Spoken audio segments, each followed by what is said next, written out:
ನಮಸ್ತೆ ಫ್ರೆಂಡ್ಸ್, ಇಲ್ಲಿ ನೀವು ನೋಡ್ತಾ ಇದ್ದೀರಲ್ಲ ಒಂದು L&T ವಾಲ್ವ್ಸ್ ಲಿಮಿಟೆಡ್ ಮೇಕ್ ಮಾಡಿರುವಂತಹ ಒಂದು ವೇಫರ್ ಟೈಪ್ ಏನಂದರೆ ಬಟರ್ಫ್ಲೈ ವಾಲ್ವ್. ಇದೇನಂದರೆ ಒಂದು ಹ್ಯಾಂಡ್ ಲಿವರ್ ಆಪ್ರೇಟೆಡ್ ವಾಲ್ವ್ ಅಂತಲೇ ಹೇಳ್ಬೋದು. ಇದನ್ನು ಒಂದು ಓಪನ್ ಕಂಡೀಷನ್ ಮತ್ತು ಕ್ಲೋಸ್ ಕಂಡೀಷನ್ ಯಾವಾಗ ನಾವು ಹೇಗೆ ಅರ್ಥ ಮಾಡ್ಕೊಳ್ಳೋದು ಅಂತ ನಾನು ಈ ಒಂದು ವಿಡಿಯೋ ಮುಖಾಂತರ ನಿಮಗೆ ಇಲ್ಲಿ ತೋರಿಸ್ಕೊಡ್ತಾ ಇದ್ದೀನಿ. ಇಲ್ಲಿ ನೋಡ್ತಾ ಇದ್ದರೆ ಇಲ್ಲಿ ಬಂದುಬಿಟ್ಟು ಏನಂತಂದರೆ ನಾವು ಒಂದು ಇನ್ಸ್ಟಾಲೇಷನ್ ಮಾಡಿದಾಗ ಒಂದು ಪೈಪ್ಲೈನಲ್ಲಿ ಅದನ್ನು ನಮ್ಮದು ಒಂದು ಹ್ಯಾಂಡ್ ಲಿವರು ಮತ್ತು ಡಿಸ್ಕು ಅಂದರೆ in the direction of flow ಅಲ್ಲಿದ್ದರೆ ಅದು ಓಪನ್ ಕಂಡೀಷನ್ ಅಂತ ನಾವು ಇಲ್ಲಿ ತಿಳ್ಕೊಬೇಕಾಗುತ್ತೆ. ಇನ್ನೊಂದು ಕಂಡೀಷನ್ ಏನಂತಂದರೆ ನಮ್ಮದೊಂದು ಹ್ಯಾಂಡ್ ಲಿವರ್ ಬಂದುಬಿಟ್ಟು ಈ ಒಂದು ಪರ್ಪೆಂಡಿಕ್ಯುಲರ್ ಡೈರೆಕ್ಷನ್ ಅಂದರೆ ಒಂದು 90 ಡಿಗ್ರಿಗೆ ನಾವು ಅದನ್ನು ಲಿವರ್ನ ಆಪ್ರೇಟ್ ಮಾಡಿದಾಗ ಅದು ಕ್ಲೋಸ್ ಕಂಡೀಷನ್ ಅಂತ ಅರ್ಥ ಆಗುತ್ತೆ.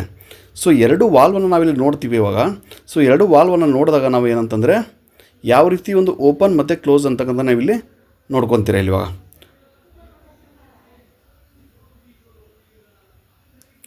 ನೋಡ್ತಾ ಇರಲ್ಲ ಫ್ರೆಂಡ್ಸ್, ಇಲ್ಲಿ ಓಪನ್ ಮತ್ತು ಕ್ಲೋಸು ಮತ್ತು ಹ್ಯಾಂಡ್ ಲಿವರ್ ಪೊಸಿಷನ್ ಕೂಡ ನೀವು ಅಬ್ಸರ್ವೇಷನ್ ಮಾಡಿ. Thank you.